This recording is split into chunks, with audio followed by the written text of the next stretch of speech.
Hello. In this video I'll demonstrate how to fix exposed goods in Manor Lords.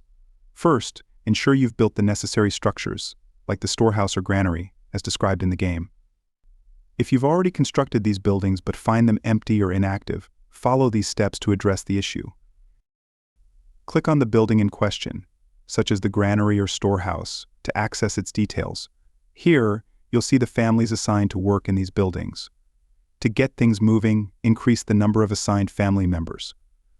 You can assign up to 4 people to the granary and up to 2 people to the storehouse, depending on the population of your area.